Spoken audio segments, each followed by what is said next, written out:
Welcome to the HR Happy Hour Work Break. You are here with Trish and Steve. Hey, Steve Bose. Hey, Trish. How are you? I'm good. How are you? I will admit to being tired, Trish, today. I'm a little tired too. Monday. It's been a rough Monday so far, half of Monday.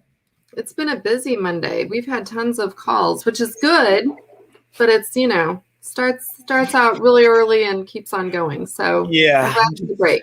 Trying to ease back into it. I think, Trish, I'm tired because as a sports fan, of which I am, of lots of sports, It was an exhausting weekend from the sports fandom perspective with all the big events that were going on. Did you catch any of the big sporting extravaganzas over this past weekend? A little bit. Watched a little bit of football. I mean, I have to admit, I really thought England was going to take that whole thing, but they did not, sadly. So that was a big trauma in our house. My son's a huge fan. So, yeah. I was saying I didn't watch it, but I saw that the McGregor fight, right? He broke his leg. Yeah, that was a big fight. He went down. We also had you mentioned the Euro 2020 finals. The Wimbledon finals were this weekend as well. The women's and men's across the weekend. I did watch a fair bit of the men's final yesterday morning, and then the Euro finals, and then the NBA finals game 3 last night, which was a really good game. So it was pretty exhausting. I was spent from watching other people exercise. You're tired. You know what? I actually had a really nice weekend. It was very quiet. I did just some stuff around the house. Went to dinner with my kids, which we rarely do together anymore. So that was actually really fun. Cool. You know what, though? Speaking of food and dinner, I came across this article in Men's Health magazine. Do you read Men's Health? I do. I hate read it kind of because you hate read it. Yeah, because the articles in Men's Health are like, this guy did 150 burpees every day for 4 months. See what happened. That's like 2/3 of the Men's Health headlines. So it's a little clickbaity, but it works. So I was reading an article about all of the weird food laws in the different states. Have you ever heard of that? I have not. Give me an example of a weird food law. I don't. So I'm going to direct people, go to Men's Health if you want to look up your state if I don't mention them, because obviously we're not going to mention all 50 states. But I thought I'm going to look up the states that you and I are both in, right? You're in North Carolina. I'm in Illinois. Do you know that in Illinois you cannot eat, or it's illegal, I should say, to eat in a place that's on fire? Okay, that seems reasonable. Surprisingly, you need a law for that. Actually, right? Like what? Don't you wonder, what happened to get to the point you had to have a law that you cannot eat in a place that's on fire? Like once the kitchen fire breaks out in the back, you'd think most of the patrons kind of zip out of there. But okay, fair enough. You gotta go. Apparently, in North Carolina, where you are living, bingo is a big thing. It's a big thing, and they do not want you to have alcohol when you're playing the fun bingo games. That can get a little crazy. That can get out of hand. That makes sense to me more so than the fire. I don't know when the place is on fire one. Yeah. Okay, I got a couple more. Minnesota, I thought was really interesting. No hamburgers on Sundays. It is illegal to eat hamburgers. It's an old law. Again, these are on the books. They're probably not enforced. Let's hope. Good luck writing a ticket for that kind of an infraction. I think no grilling. Get a little pushback. In Kansas, our friends in Kansas, it's illegal to hit vending machines.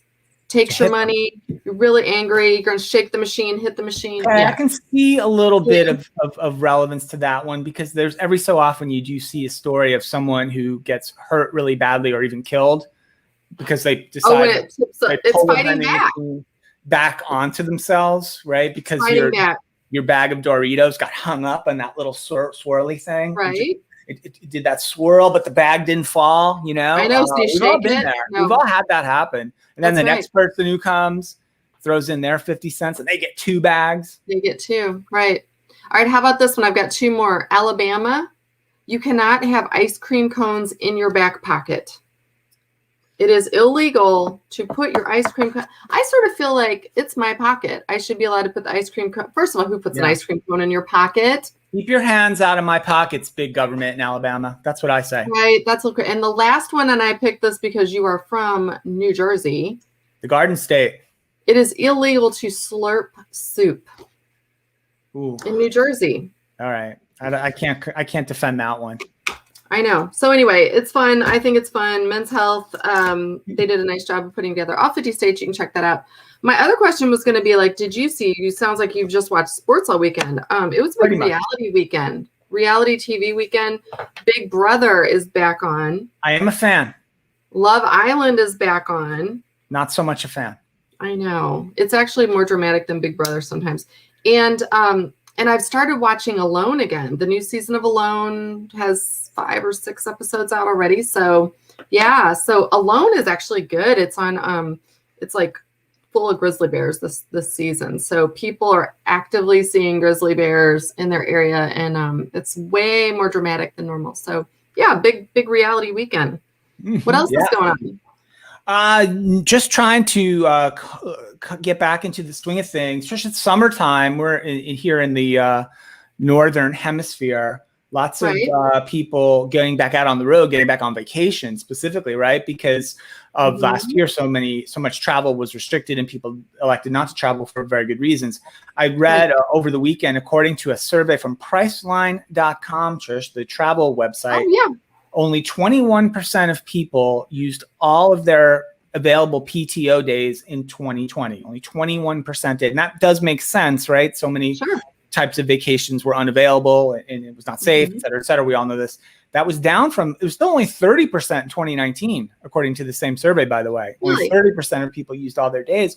And so in this piece I was reading, and this I think makes sense, Trish, I think a thing employers can do, this was the recommendation, to try to get people to take more time off, because they generally want to try to encourage that, is don't just worry about the maximum. Oh, you get 20 days off, or you get 25 days off, or you have unlimited, right? A lot of places will do that now.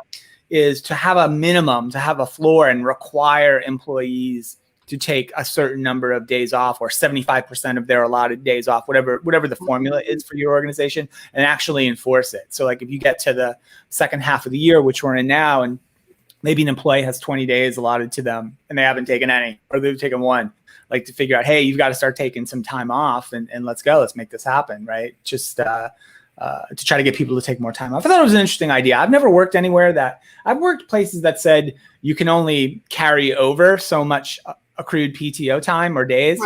That's a pretty common thing, but I've never been anywhere when I had a sort of real job that said you must take a certain amount of days off, right? They like that. Have you ever heard of that policy?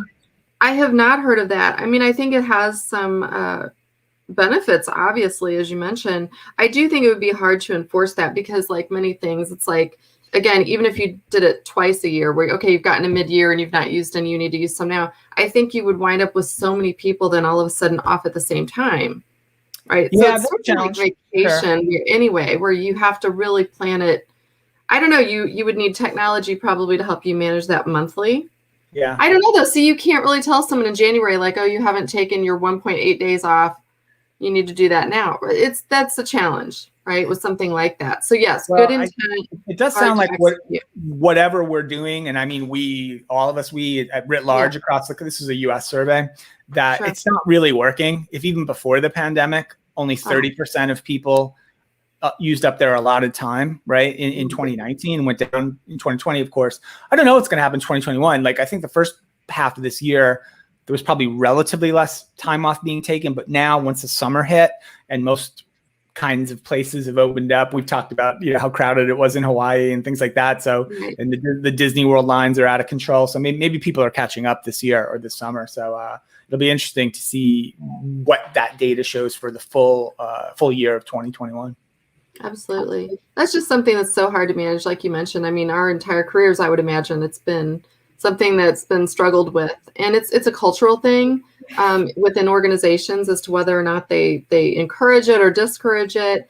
It's a cultural thing depends on what country you live in, Trish. Absolutely. Americans are the worst when it comes to this, right? Right. It's sort of a badge of honor when we say we're busy and overworked and that we're not taking vacation. Or when you go on vacation, then you sit there on your phone, on your device, on the beach or whatever, you're still working. I do that. I know you do that. I think too, it goes back to early on in my career. I remember there was someone who had their because of the mother or father, someone very close to them pass away. Mhm. And they showed up at work the next day. And I went over and I'm like, oh my goodness. Again, I'm in my early 20s. I'm trying to be the good HR person. I'm like, we have bereavement leave. You need to go ahead and take that. Take the time. And they were like, no, you know what?